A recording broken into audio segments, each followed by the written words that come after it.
Who's the most dangerous person in the country? Hello, I'm the Grumpy Gammon, and these are some of my motley musings. If you're asked to name the most dangerous person in the country, you might think of a violent criminal, a terrorist perhaps, drug smuggler, or even a people smuggler. My candidate for this dubious honour is none of these. Before I reveal their identity, let me give you some background and explain why I have nominated them.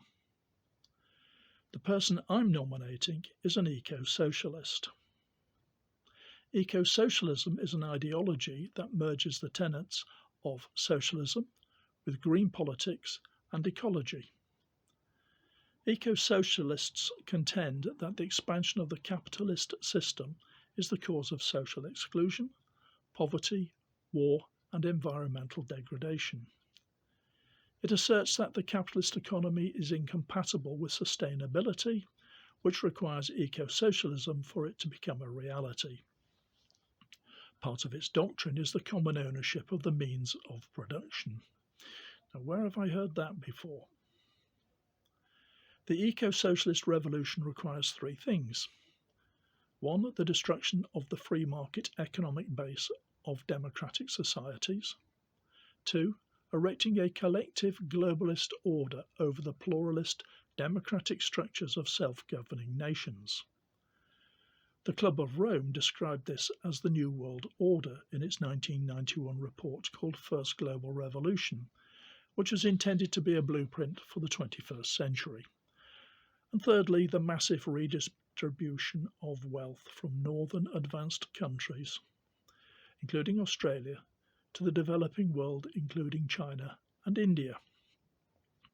This echoes the Brandt Report of 1980, which concluded that a great chasm in standard of living existed along a north-south divide, and therefore there should be massive transfers of resources from developed to developing countries. The Brandt Report advocated global adoption of the welfare state model and a global system of taxation in response to the impacts of exploitation of the natural world. It became a model for what became an embedded principle of eco-socialism 12 years later in its final politicized form as it emerged at the 1992 Rio Conference. It's also the basis for demands for reparation for climate change to be paid by industrialized countries in the Northern Hemisphere. The eco-socialist movement aims to stop and to reverse what it sees as the disastrous process of global warming in particular and of capitalist ecocide in general, and to construct a radical and practical alternative to the capitalist system. This is something the Club of Rome had called for in 1972 in its report called Limits to Growth, in which it advocated a totally new form of human society. The dynamic nature of the free open market economy was to be replaced by a conception of a static society.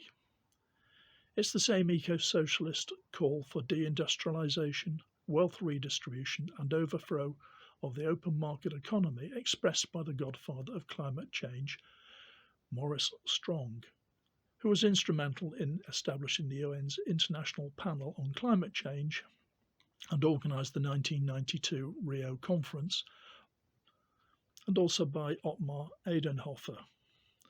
The latter directly influenced the German government and contributed to the drafting of the papal encyclical Laudate Si, issued in 2015 prior to the Paris Conference of the Parties, or Conference of the Pointless as it's also known, and was intended to influence that conference. The encyclical advocated the governance of a whole range of commons and contended that there was urgent need of a true world political authority. Now, who did the pontiff have in mind for that role? Maurice Strong said, "What if a small group of leaders were to conclude that the principal risk to the earth comes from the actions of the rich countries? In order to save the planet, the group decides, isn't the only hope for the planet that the industrialized civilizations collapse? Isn't it our responsibility to bring that about?" He also said, either we reduce the world's population voluntarily, or nature will do this for us, but brutally. In an interview, Ottmar Edenhofer, then an IPCC official, said, climate policy has almost nothing to do anymore with environmental protection. The next World Climate Summit in Cancun is actually an economy summit during which the distribution of the world's resources will be negotiated. That's the background. So why did I nominate my candidate? I nominated my candidate because not only are they an eco-socialist, but because they are a zealot for the cause. Who are they? My candidate for the title of the most dangerous person in the country is...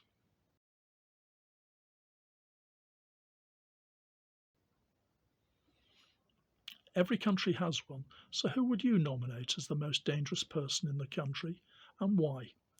Let me know in the comments below.